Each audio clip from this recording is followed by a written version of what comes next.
Welcome, ladies and gentlemen, to Daytona International Speedway for the 2021 NRSL Digital Storm Cup Series Pole Day qualifying, as me and Vince will watch two 15-minute sessions to see who is the fastest to be on the front row for the 2021 Daytona 500. Vince, what do you think? Well, welcome back, guys. We are here at Daytona Beach, Florida. It's always sunny in Florida, as they like to say. But today we have a couple mixtures. We have go or go homers. We got rookies that never understood the draft. And who's going to work together? It's like, do we have a slingshot strategy? We see one car rolling out here, another car rolling out. Do we tandem? We'll find out in these next 15 minutes as we're on board with Ace Rogers. Ace Rogers, the first one to come out on the track. So as Vince mentioned, the sessions are split regarding the top 30 in owners points and the go homers, except so that the sessions are split evenly. There's 25 cars in each session, so 5 of the drivers who are locked into the race via owner points will be in the session with the go home drivers. Those are all rookie drivers. Those 5 drivers are Lane Sanders, Will Parrish, Sam Young, Osmain Hamid, and Cara Bell. So those 5 are locked in via owner points, but they will qualify or set their qualifying lap times with the go homer group. So 2 things to point out quickly here as Ace comes around to start his first lap is that the way the lock-in procedure works this season is as such. So the top 2 times between these 2 sessions lock in. That's sessions combined, by the way. And then the top 4 go homers in each heat race, or dual race rather, will lock in.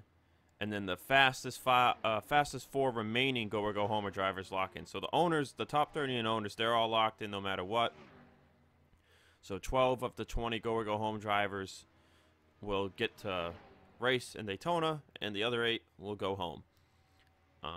So we'll be keeping track of the front row drivers from this session into the next session, as well as who the fastest go homer drivers are. But there aren't any go home drivers in this session, so we won't have to worry about that in this 15-minute session.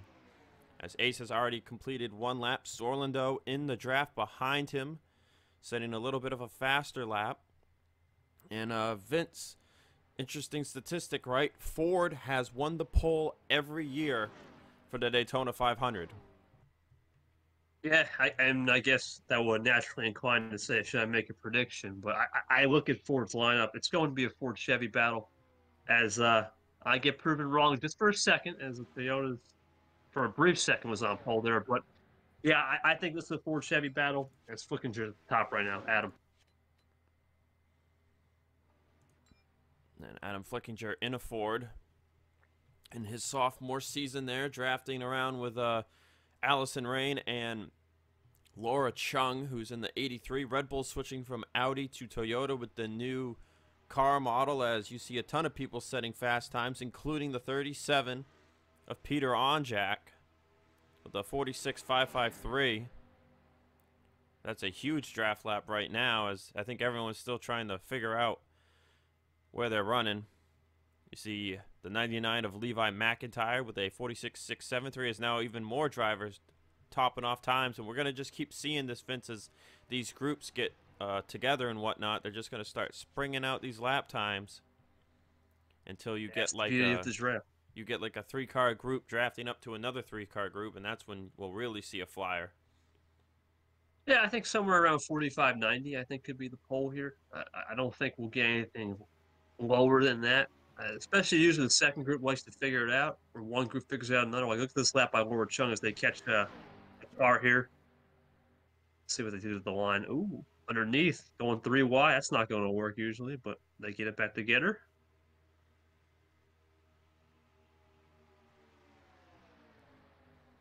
None of those drivers setting any fast times, but on front row right now is the 44 of Stephen Colon and the 2 of Dylan Young, who won the pole here last year. So right now a Chevy on the pole for the first time, preliminary here in the first session. 5 minutes in, 10 minutes to go. And Colon, if his time stands, would be only the 2nd rookie to get the pole and he would be the third rookie to be on the front row. Jay Jefferson started second in the 2019 500.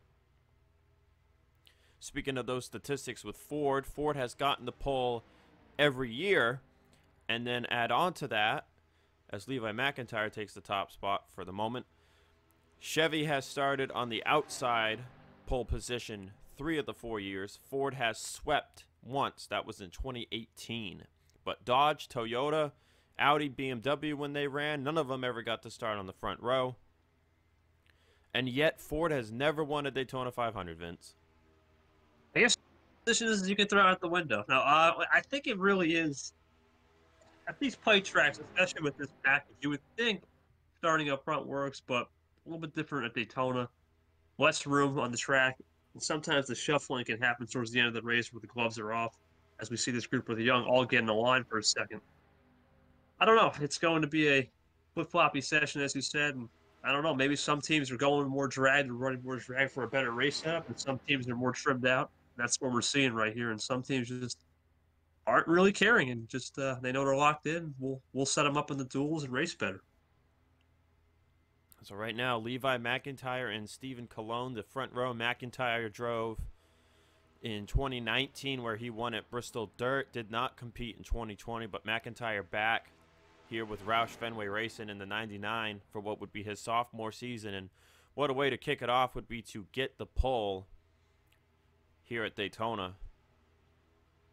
Especially for Stephen Colon, even if it is only an outside pole position, as never mind, Jesse Turner just knocked him off the chart.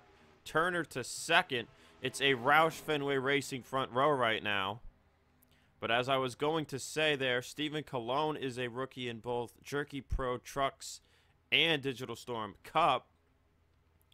So Colon, with no experience whatsoever coming in, starting on the front row, would have been something. But he'll have to try and set a faster lap. As everybody in this group is top 6 on the board. Dylan Young 6. Jessica Shelton there, our defending 500 winner, is 4th in times. And then 2020 Digital Storm Cup champion Cement Oskin is 5th. Where is Cement Oskin? And he is leading a group that is single file with Logan Williams, Keith Rich, and Ace Rogers.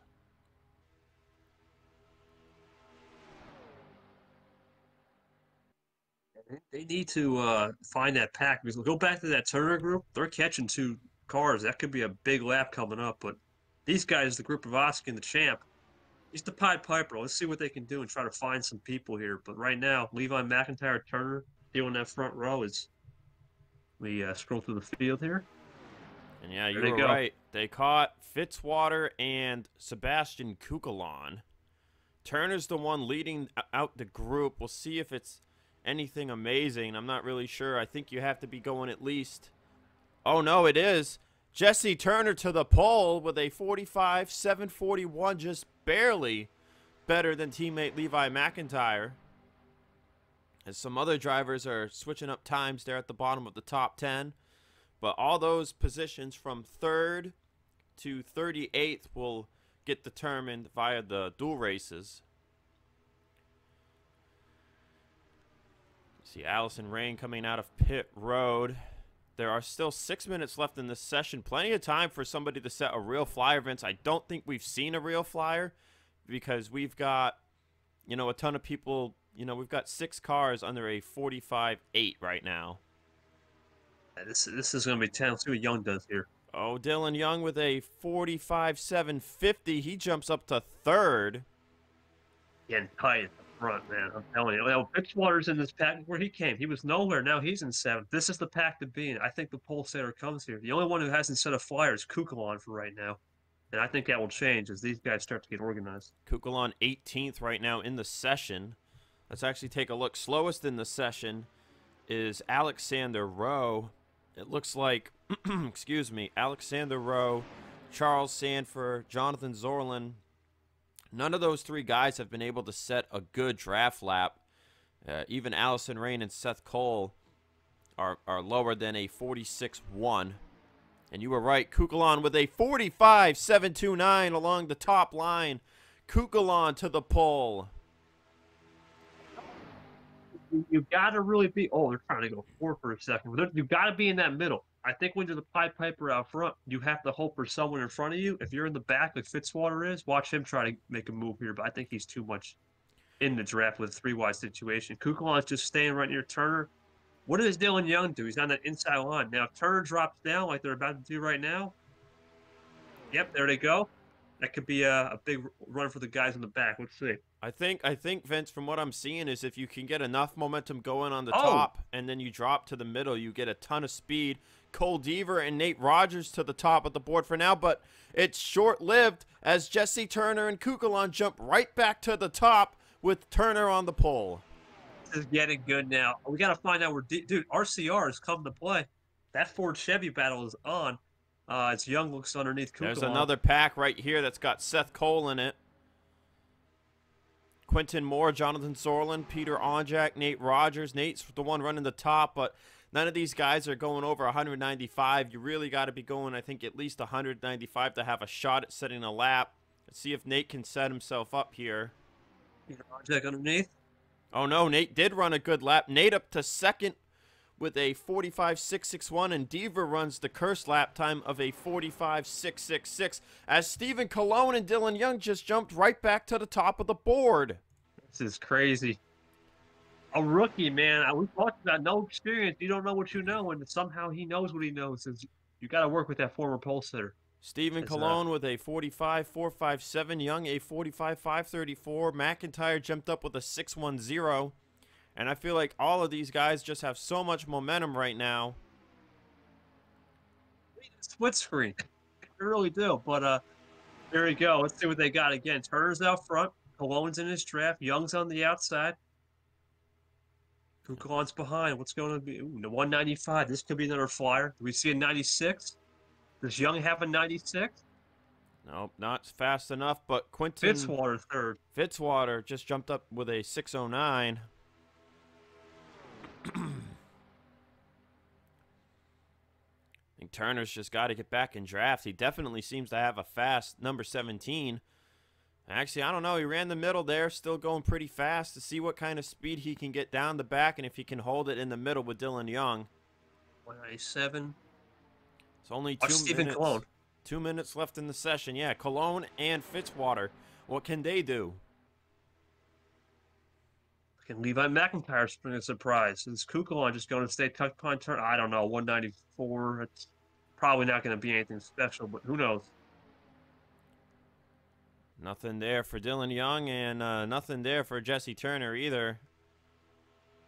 As Cologne's going to make it 3 wide.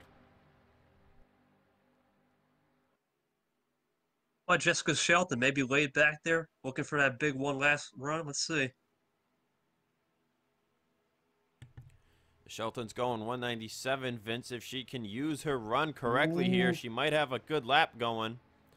She's got to pick the right lane. She's going to run top.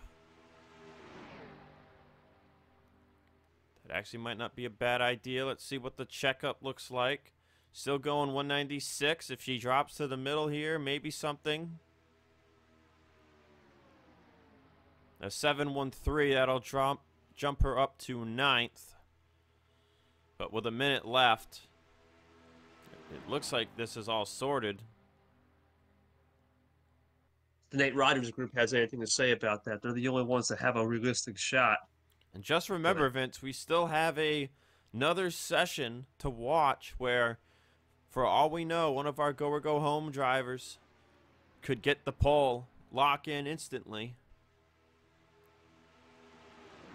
That would shrink the number of drivers who would lock in on time.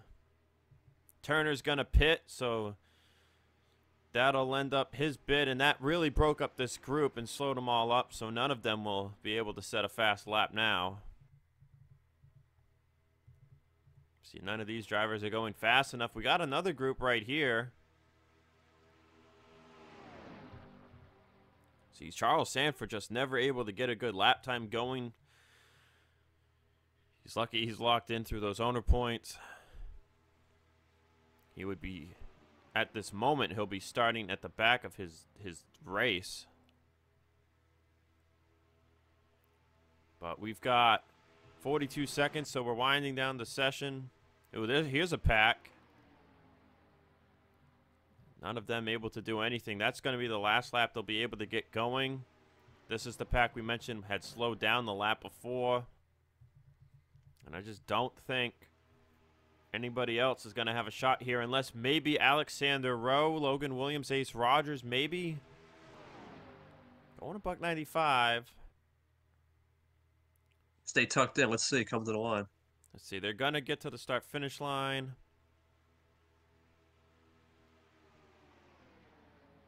It's faster, but it's not going to be enough for a pole time.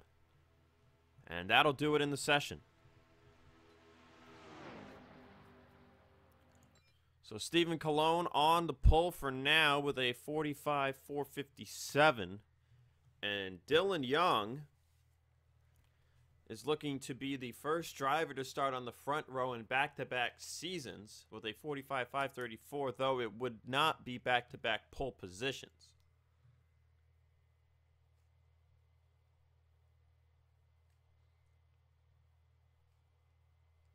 Vince, what are your thoughts on this Q session we just witnessed?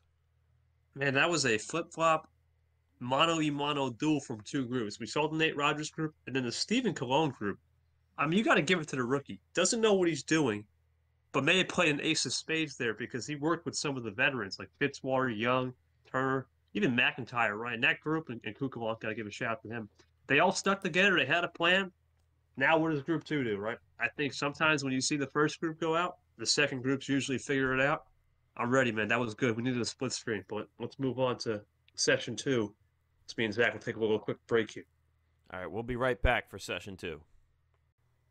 We are back at Daytona for session number 2. This group is filled with 20 go-or-go-home drivers and 5 drivers locked into the field. The 5 drivers locked in again as James Ellison enters the racetrack. The 5 drivers locked in are the 4 of Lane Sanders, the 11 of Will Parrish, the 12 of Sam Young, the 38 of Ousmane Hamid, and the 84 of Kara Bell. Everybody else is a go-or-go-homer. The top 4 fastest go-or-go-homers will be locked into the Daytona 500 unless 1 or 2 of them qualify on the front row. Then it would be the fastest 2 left over.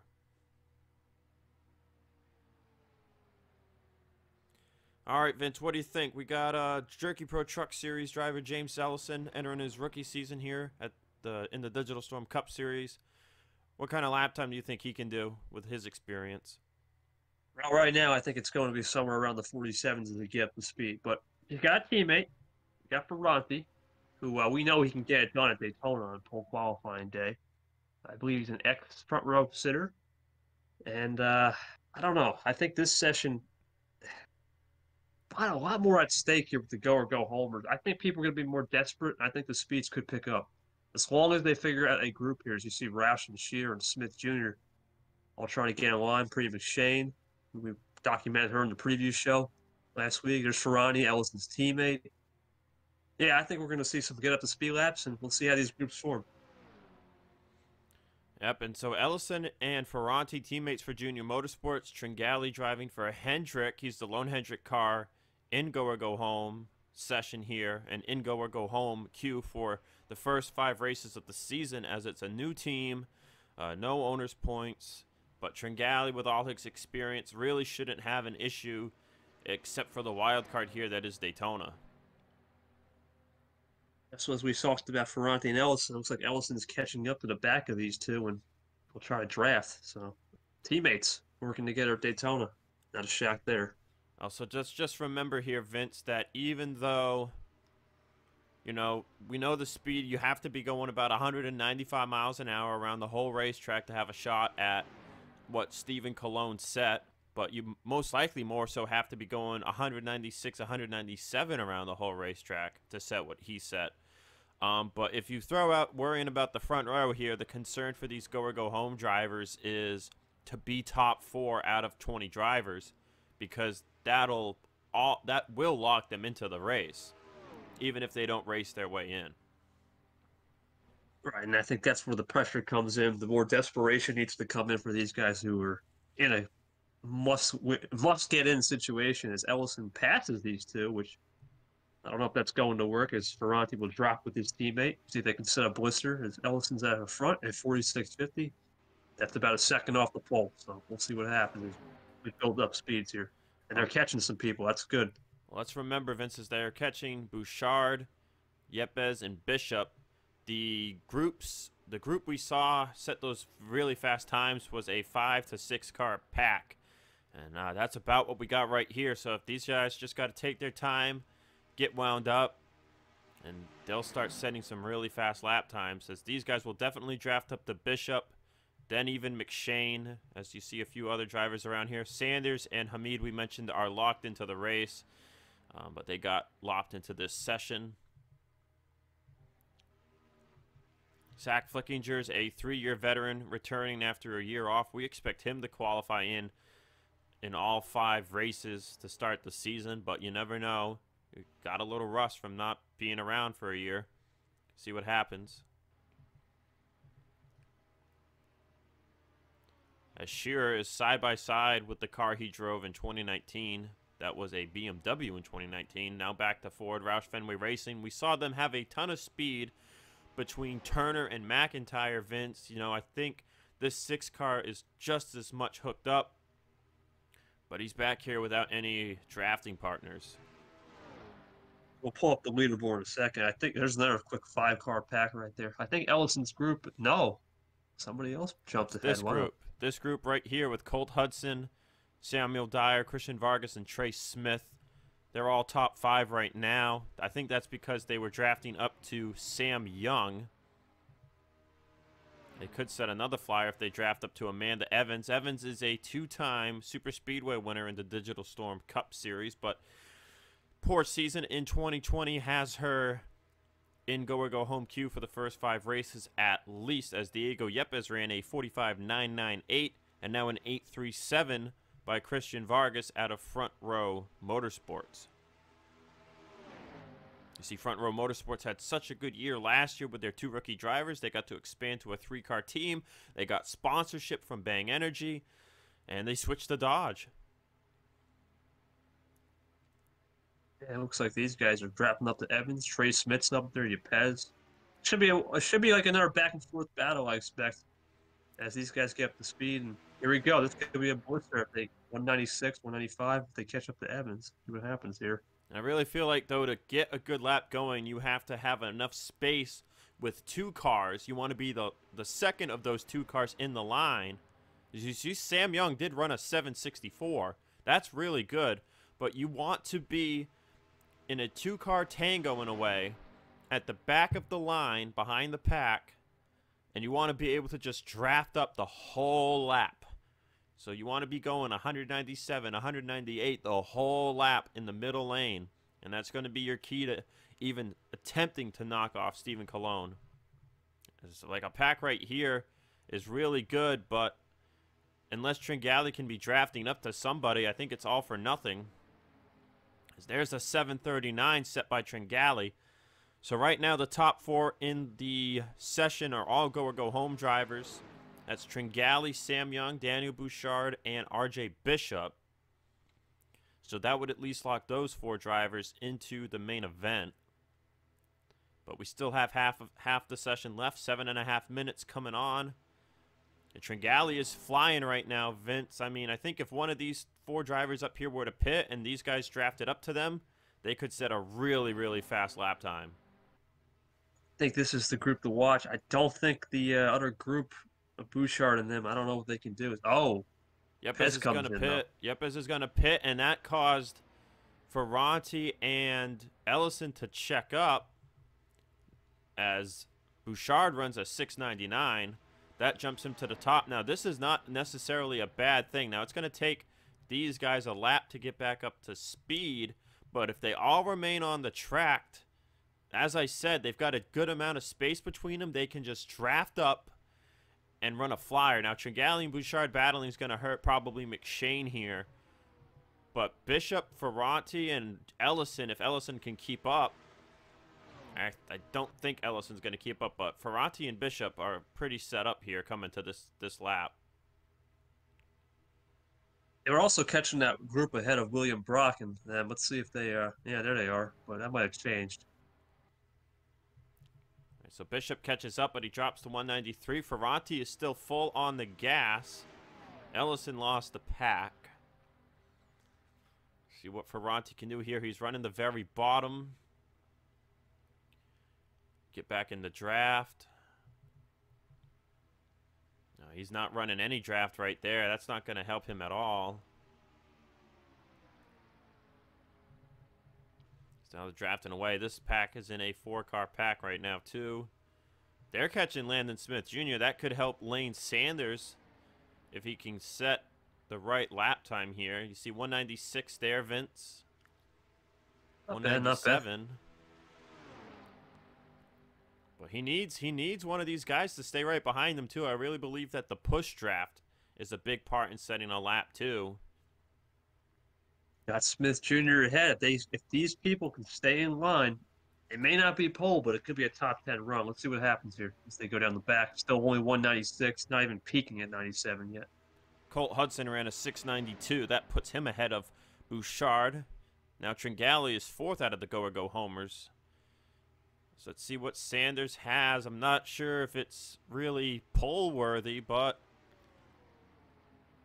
an 807, that jumps him up to 9th. As the 38 of Osman Hamid, who's at the back of this pack, ran a 690. So now Hamid, as we mentioned, is already locked in. So that means 2nd to 5th right now. Hudson, Bouchard, Vargas, and Tringali, they would be the first 4 Go homers. I like this Lane Sanders pack. Now we got Carabell, I believe, up ahead. This is a good pack. I think now's the time to make a move here. Maybe Brock or somebody at the back could get another run here. So now, just so it's clear, the 2 sessions you're seeing here are not the dual races. You know, we're going to take these 2 sessions, combine them, and then we'll figure out what the inside line duel is and the outside line duel is. No one sets a lap there.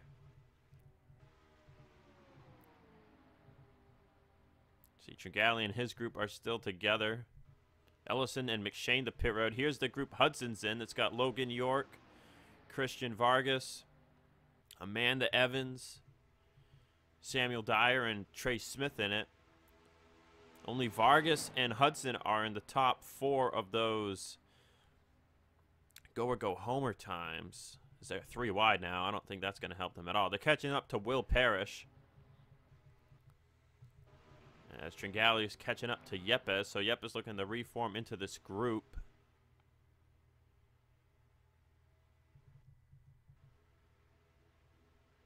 And Carabell could be set up for a big lap here. She's hitting 198 into turn 1. They are not going that fast at all in front of her, though. And Brock's going to cut down, and that's just going to kill the lap right there. As Samuel Dyer runs a 45.705, that'll knock Tringali out of the top 4 Go homers, Vince. It's ever changed, but these guys got 7. We talked about 6, 7 cars in the first session being the magic number. And they can stay in line. Maybe somebody at the back, like a Flickinger. We'll see. Or Lane Sanders, pop a flyer to the line. Here we go, 194.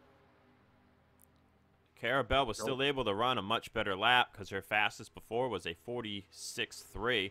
So she runs a 45.956, but because of Brock killing all her momentum, it's nothing faster than that.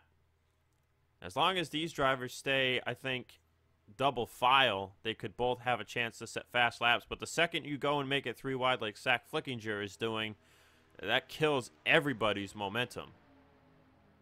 Especially with the side draft, you'll probably lose a couple miles per hour slightly in the turn, especially with the side draft as they go 3 wide. But that's not that bad because they seem to sort it out for the most part. I wonder if Brock's push draft can get into the front here. He's got a teammate in a way, a manufactured teammate. No luck there. Trey Smith ran a 703. That knocked Vargas out of the top 4.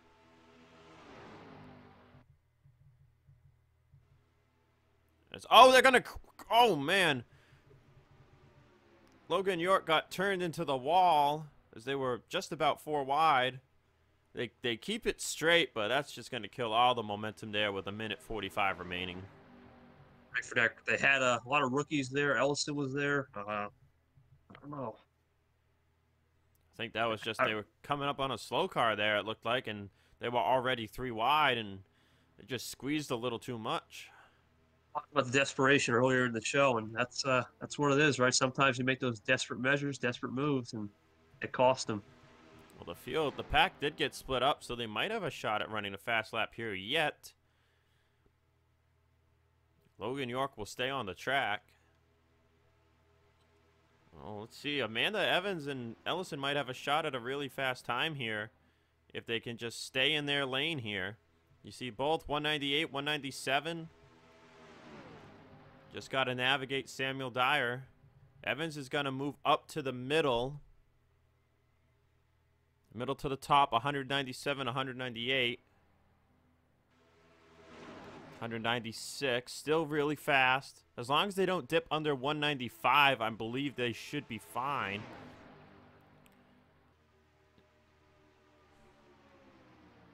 Evans and Ellison, though, I think with a really good shot at going to the top of the board. A little dip there. Bouchard runs a 644. Tringali a 658. Yepes a 671. What does this group do?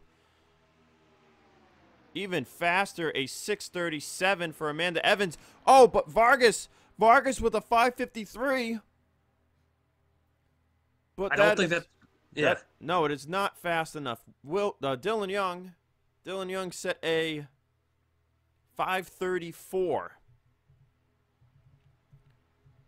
But Not over yet, though. Vargas and Parrish in this group just ran 553, 558. William Brock with a 623. These guys are all still flying. They're coming to finish their final lap. It could change the front row. It could get them locked into the 500. Vargas has been going 195 plus this entire lap. What's it going to be? Oh, it's slower.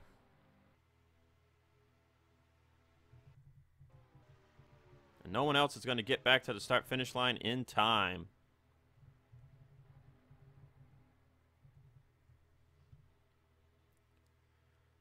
Some Will Parrish, though. I would not expect those two to be the top people of this group. That's pretty impressive for those three rookies. Wow. So top 4 in the session: Christian Vargas, Will Parrish, Colt Hudson, and William Brock. So at least those 4 go home drivers will be locked into the Daytona 500 based on speed alone. So we'll line everybody up. It looks like Scott Roush, Foster Henderson, and Kev Shearer never really got in a big group. But everybody else was able to run a pretty good draft lap, all things considered. But man, Vargas just needed that little extra bit to be on the front row. And it would have been the first year Dodge would be on the front row. But so, once again, Vince, Chevy, and Ford on the front row. But for the first time, Chevy on the pole. For the second time, a rookie on the pole. So Stephen Colon and Dylan Young will lead the field to the green flag. But we've got dual races next in a few days to find out who else will be running in the Daytona 500 out of these go homer groups. Just a reminder again, Lane Sanders, or actually no, that's right, Will Parrish is not a go homer, so that would mean Samuel Dyer is locked in. As Parrish, Sam Young, Lane Sanders, Osmain Hamid, and Carabell all in this session were top 30 owner point drivers who dipped down into this session to make it an even 25 split across the board. So yeah, Will Parrish, like I just mentioned again, Vince, is already locked in. And that means Samuel Dyer will be the one locked in on time. And then we'll see, you know, for all we know, if all of those guys race their way in, you know, we could be talking about Nico Tringali, Diego Yepes, and some of those other guys down near 10th being the ones getting locked in on speed.